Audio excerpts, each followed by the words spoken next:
twongeye turatomboye bana b'Imana kuba duhamagana Nyagasani ku neza ye, ku izina ry'Imana Data na Mwana Roho Mutagatifu, amen. Amahoro bana b'Imana, nimuhumure, Imana iradukunda, ije kudukiza kuri uyu wa gatatu w'icyumweru cya karindwi cya Pasika, tariki 20 Gicurasi 2026. Ngaya masomo ngiye kuduhuza n'ab'ijuru. Isomo rya mu gitabo cy'ibyakozwe n'intumwa, umutwe wa 20 umurongo wa 28 kugeza ku 38.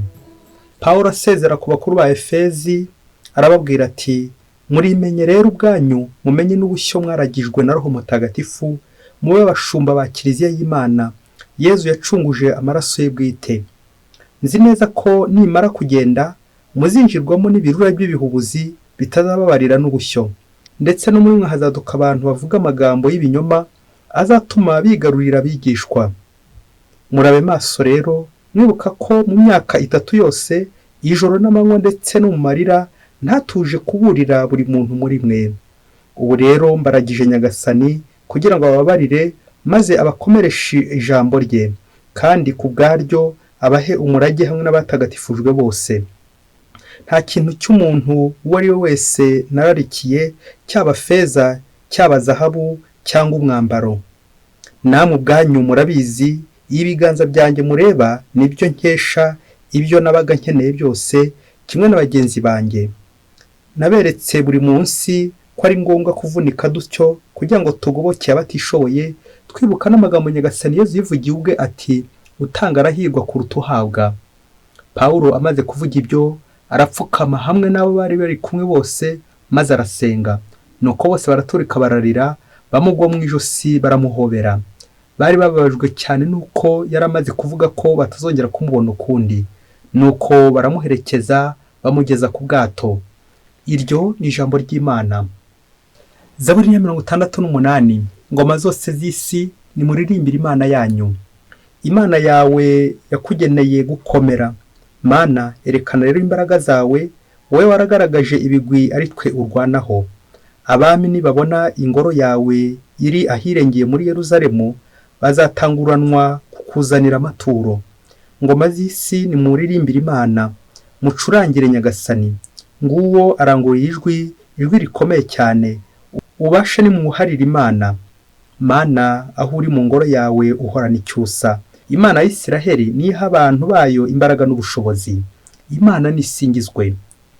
Ngoma zose z'isi nimuririmbire Imana yanyu. Nyagasani Yezu nabane namwe. Amagambo mu Ivanjili ntagatifu ko yanditswe na Yohani, umutwe wa 17 umurongo wa 11 kugeza ku 19. Muri icyo gihe agiye kuva kuri isi ngo asange se, yubura amaso yerekeza ku ijuru, maze asenga agira ati, dawe nyir'ubutagatifu, abo wampaye bakomeresha izina ryawe, kugira ngo babe umwe nkatwe. Igihe nari kumwe nabo, abo wampaye narabaragiye mu izina ryawe, narabakomeje, sinagira n'umwe muri bo nzimiza, kereka umwana nyagucibwa, kugira ngo ibyanditswe byuzuzwe. Ubu rero nje ngusanga, kandi ibi mbivuze nkiri munsi, kugira ngo mbakeshe kwigiramo ibyishimo bisendereye. Nabagejejeho ijambo ryawe, maze isi irabanga, kuko atari ab'isi, nk'uko nanjye ntari uw'isi. Singusabye kubakura ku isi, ahubwo ndagira ngo ubarinde ikibi. Si ab'isi, nk'uko nanjye ntari uw'isi. Batagatifurize mu kuri, ijambo ryawe ni ukuri. Nk'uko wantumye munsi, nanjye niko nabatumye ku isi. Kandi ndakwiyeguriye bwanjye ari bongerera, kugira ngo nabo babe abakwiyeguriye mu kuri. Iyo ni Ivanjili ntagatifu.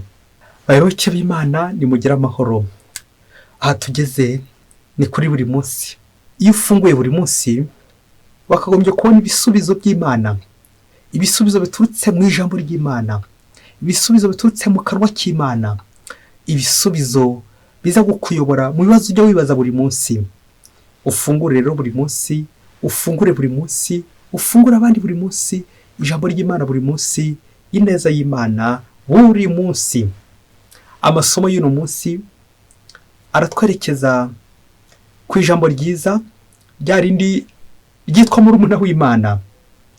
Ubwo twatangiye isengesho ry'umusaseridoti mu Ivanjili, tukabona abantu babiri bari gusezera, intumwa z'Imana, aribo Pawulo na Yezu basezera ko bari bashinzwe bakabaha umurage bakabaraga ubumwe kugira ngo bazakomeze umurimo wabatangiwemo.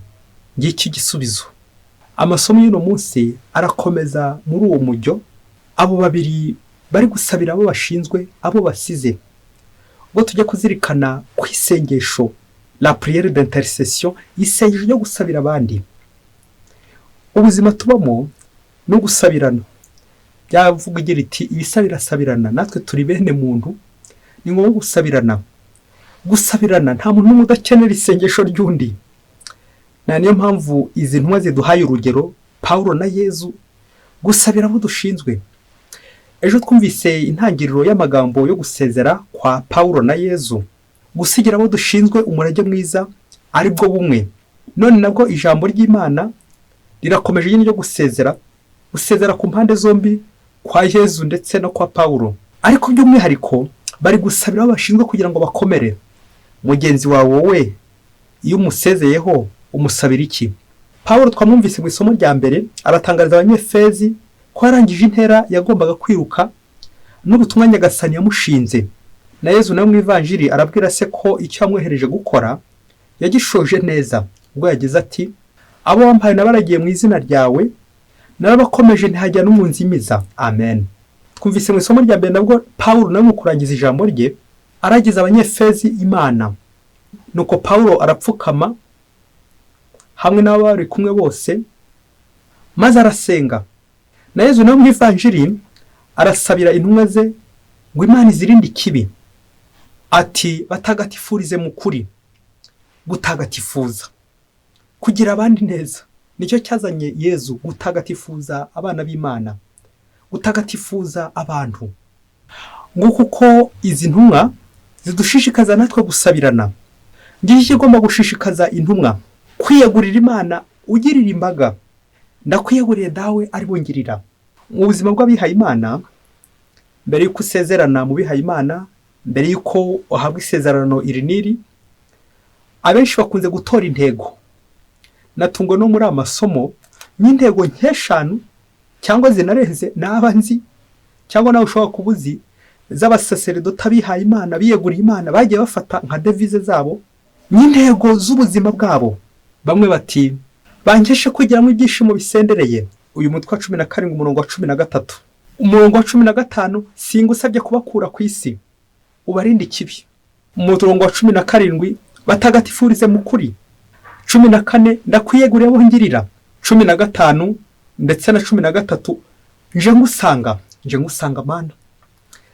Nakomeje kwibaza nk'umusaseridoti n'abandi benshi bagiye bahitamo izi ntego, hari wabasubirisha mu izi ntego aho muri mu butumwa aho ngaho, mwakonya mukazisubiraho mukonya mukazitora.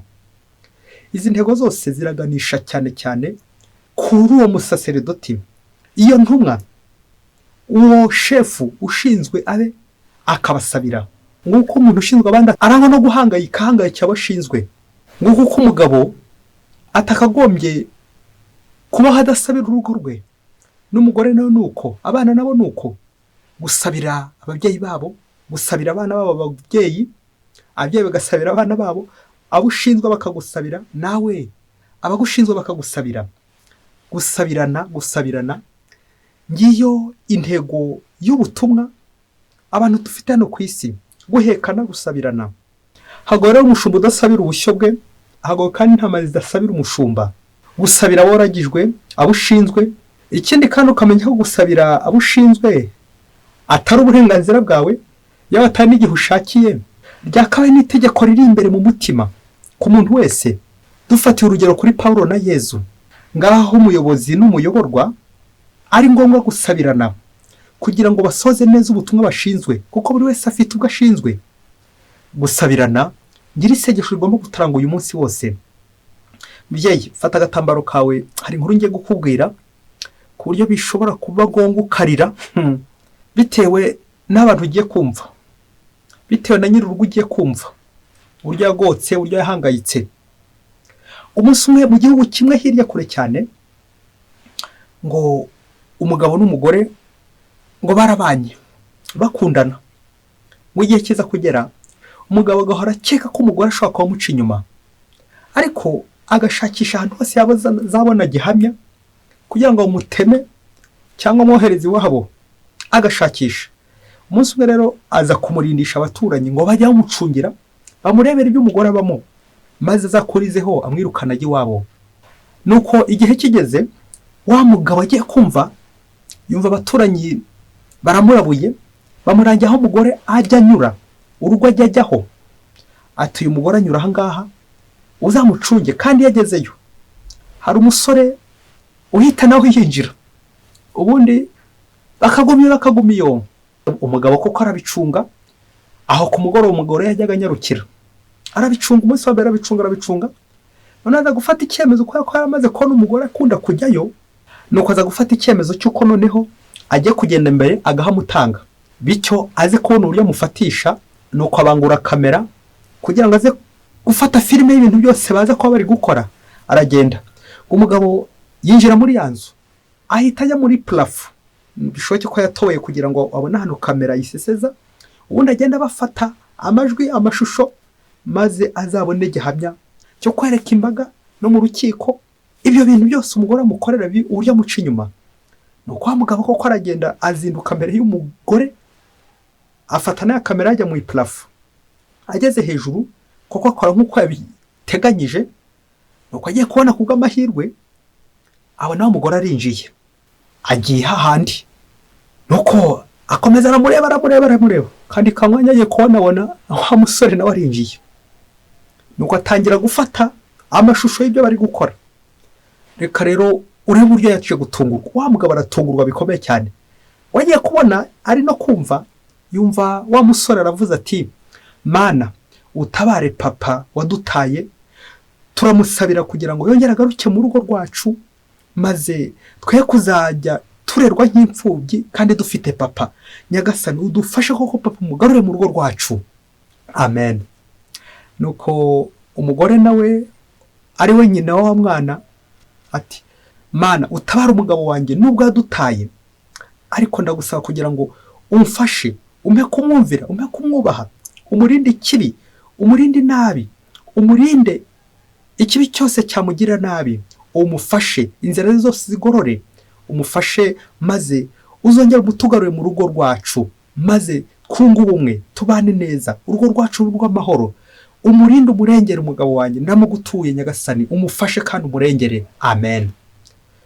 Nuko wa mugabo amaze kumva ayo masengesho ari ry'umuhungu we, yarazi ko ari insoresore, amaze kumva n'ibyo sengesho ry'umugore we, ngo burya hahandi bajyaga bajya hari muri chapelle, bajyaga baza gutura Yesu ibibazo byabo. Nuko wa mugabo afatwa n'ikimwaro, amare n'agahinda. Nuko amanuka hejuru, atangira gufatanya nabo, bakomeza basengana nabo. Yaje kuva ngo abasabye imbabazi, guhera uwo munsi ntiyongeye gusubira muri zango zo mu bihuru no mu bigunda. Yahise noneho ataha mu rugo iwe.